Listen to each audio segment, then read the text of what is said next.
பாசிச பயங்கரவாதியான ஆட்சியான பாஜகவை கண்டித்து குடியுரிமை திருத்த சட்டத்தை திரும்ப பெற கோரி நடைபெற்றுக் கொண்டிருக்கும் இந்த ஆர்ப்பாட்டத்தில் பங்கேற்றிருக்கின்ற ஒன்றிய நகர முகாம் மாநில மாவட்ட முன்னணி தோழர்களுக்கு மற்றும் இந்த நிகழ்வை தலைமை பொறுப்பேற்று நடத்தி கொண்டிருக்கின்ற மாவட்ட செயலாளர்களுக்கும் இந்த ஆர்ப்பாட்டத்தில் இறுதியாக கண்டன உரை நிகழ்த்த வருகை தந்திருக்கின்ற நம்முடைய கருத்தியல் போராளி கள போராளி காட்டுமன்னார் கோவில் சட்டமன்ற உறுப்பினர் பொதுச் செயலாளர் அண்ணன் சிந்தனை செல்வன் அவர்களே,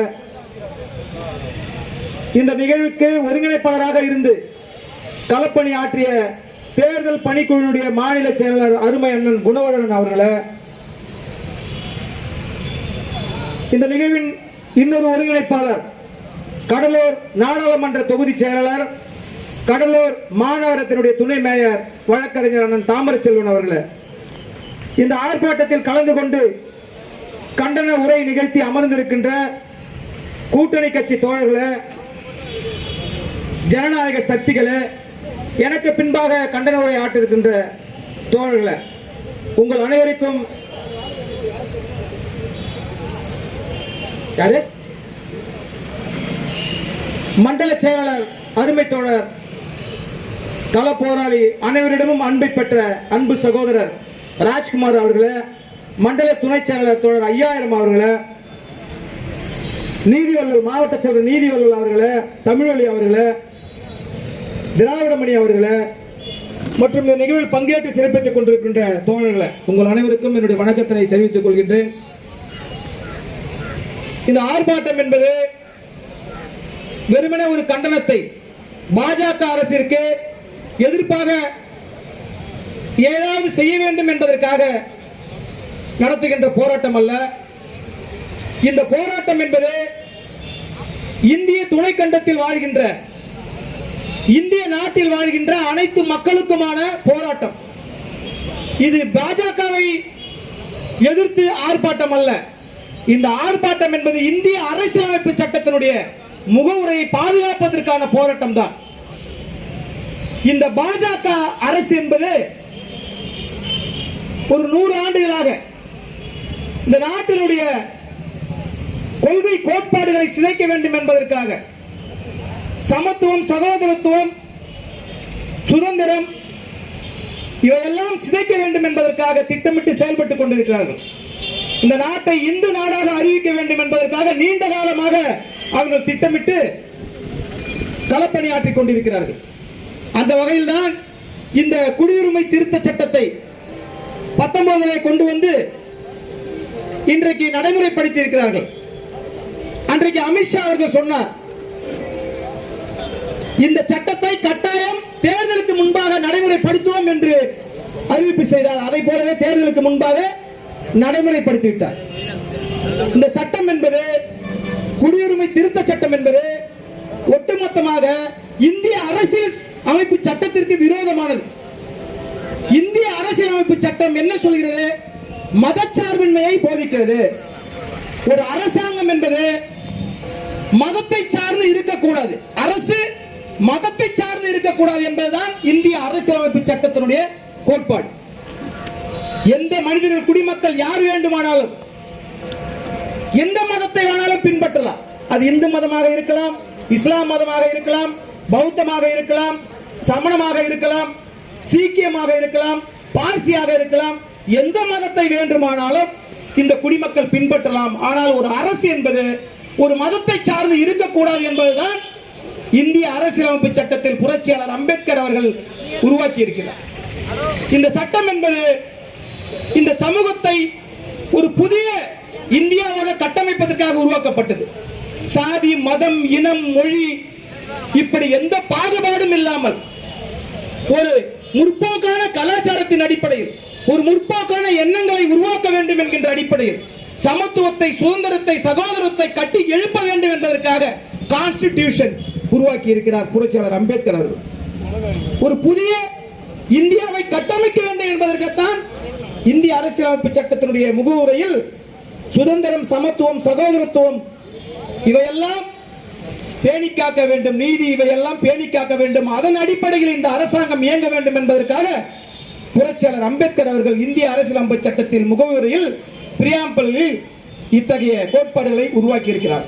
ஆனால் அந்த கோட்பாட்டை சிதைக்கின்ற வகையில் ஒரு மதத்தை சார்ந்து மத சார்பின்மை கடைபிடிக்காமல் இஸ்லாம் மதத்தவர்களுக்கு மட்டும் இந்திய துணைக்கண்டத்தின் வெளியே, இந்திய நாட்டிற்கு வெளியே, நம்முடைய எல்லையில் அண்டை நாடுகளில் ஆப்கானில் பாகிஸ்தானில் இருக்கின்ற இஸ்லாமியர்கள் அங்கு உள்நாட்டு போரில் அல்லது உள்நாட்டினுடைய வன்முறையில் அல்லது உள்நாட்டினுடைய அடக்குமுறையில் இந்தியா எல்லைக்குள் வாழ்ந்தால் வந்திருந்தால் அகதியாக வந்திருந்தால் அவர்களுக்கு குடியுரிமை கிடையாது என்று இந்த இந்திய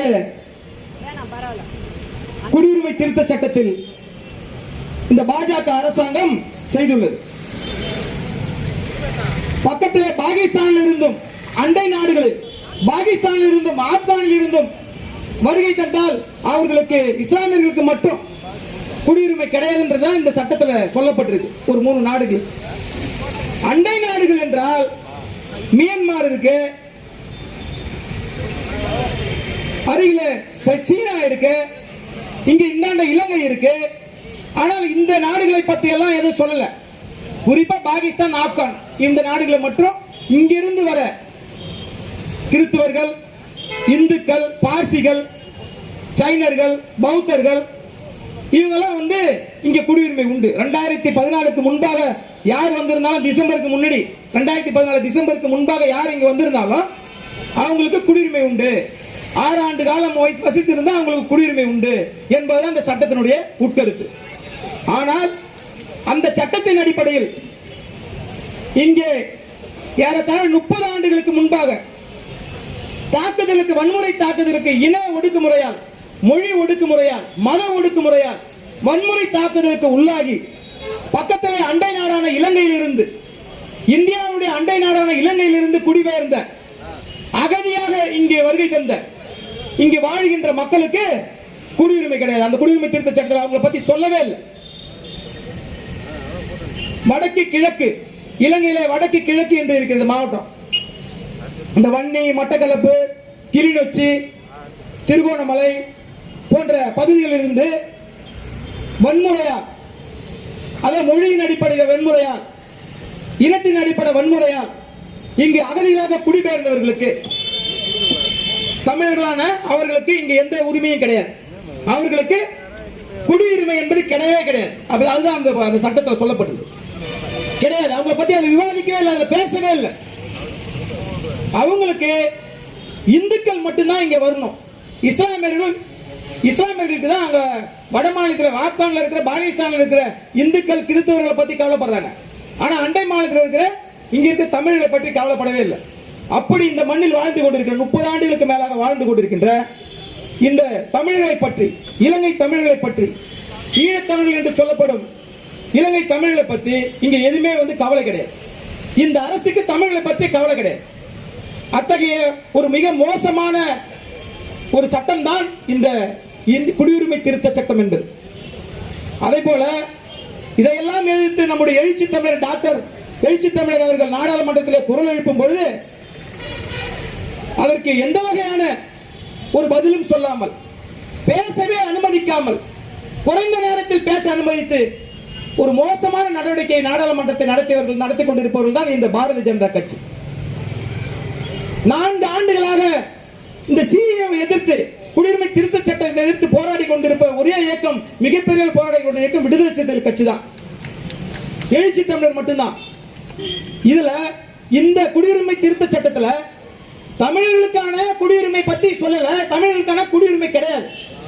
இதை பத்தி கேள்வி எழுப்பினா இந்த நிர்மலா சீதாராமன், இந்த அமித்ஷா போன்றவர்களாம் ஏற்கனவே நாங்க லால் பகதூர் சாஸ்திரி, பண்டார் நாயக்காவுடைய ஒப்பந்தத்தில் இங்கு தமிழர்களுக்கு குடியுரிமை வழங்கப்பட்டிருக்கிறது என்று முட்டாள்தனமாக, ஒரு அயோக்கியத்தனமாக, ஒரு அரசியல் அறிவியலாளத்தனமாக, எதையுமே தெரியாத இப்படி ஒரு பதிலை இந்த பாஜக கும்பல், பாஜக துணை போற சாதியவாத மதவாத சக்திகள் சொல்கிறார்கள்.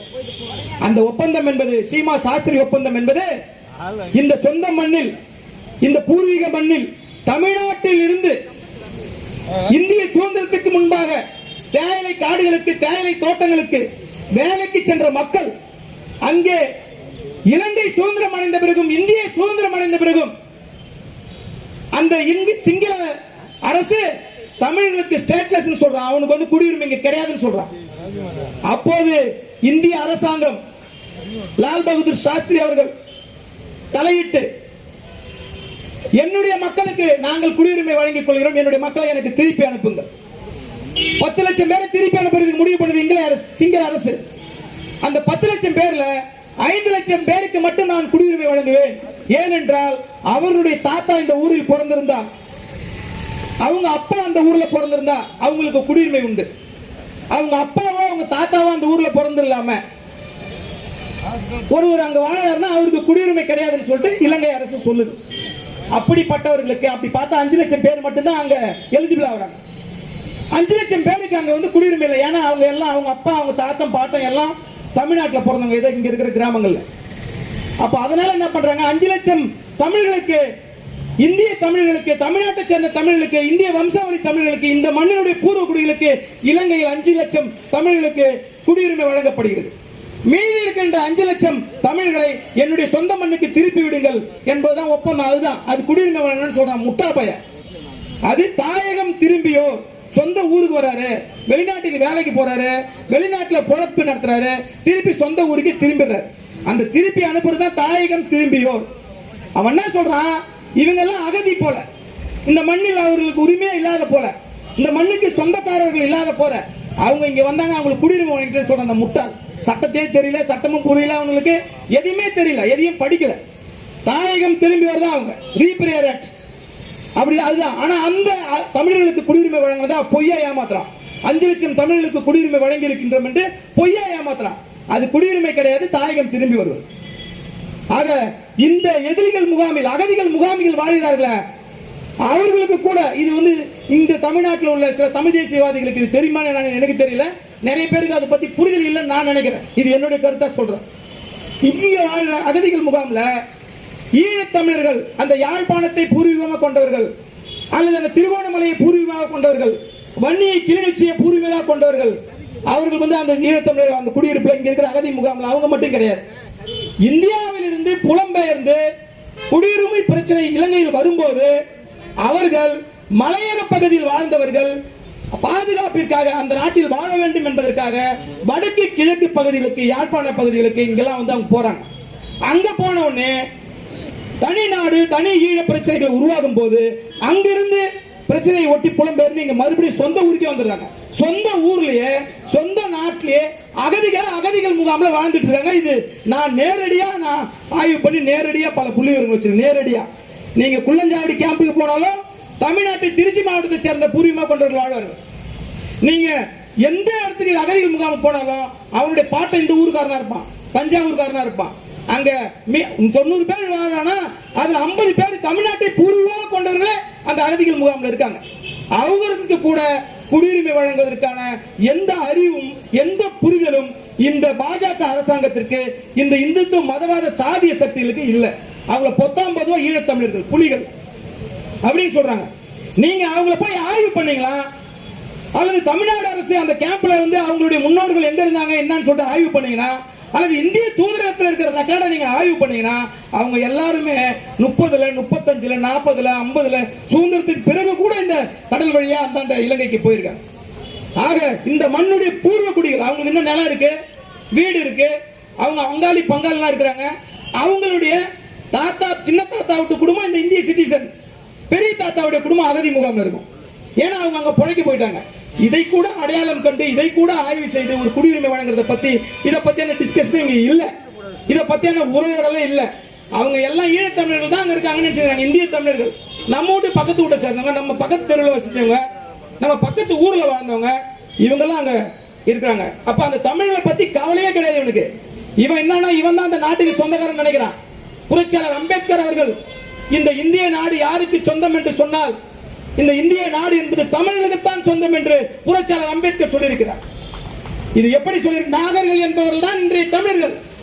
இந்த நாடு நாகர்களுக்கானது. இந்த நாடு அந்த நாகர்களுடைய மூதாதையர்கள், நாகருடைய வம்சாவளியர் தான் தமிழர்கள் என்று புரட்சியாளர் அம்பேத்கர் சொல்லியிருக்கிறார். இது என் நாடு, இது என் மண்ணு, இந்த இந்தியாவே எங்களுது. ஆனா இந்த பிஜேபியுடைய மோடி கும்பல், இந்த ஆர்எஸ்எஸ் கும்பல் தமிழ் இனத்தை இன்றைக்கு அகதிகளாக தமிழ் மண்ணிலே வைத்திருக்கிறது. இந்த குடியுரிமை திருத்த சட்டம் என்பது அயோக்கியத்தனமானது. இது தமிழ் மக்களுக்கு விரோதமானது. இது இஸ்லாமிய மக்களுக்கு விரோதமானது. தொடர்ந்து இஸ்லாமிய மக்களை ஒரு வெறுப்பாக, இஸ்லாமிய மக்களை எதிராக நாம் பார்க்க வேண்டும் என்பதற்காக தொடர்ச்சியாக இவர்கள் கட்டமைக்கிறார்கள். திடீர்னு அவங்க ஆட்சிக்கு வந்தாங்க செய்யல, அவங்க முன்கூட்டியே திட்டமிடுறாங்க. திட்டமிட்டு தான் என்ன பண்றாங்க, இத்தகைய சட்டத்தை கொண்டு வராங்க. பாஜகவுடைய அந்த வாஜ்பாய் இருக்கும்போது இந்த சட்டத்தை எட்டு வரல.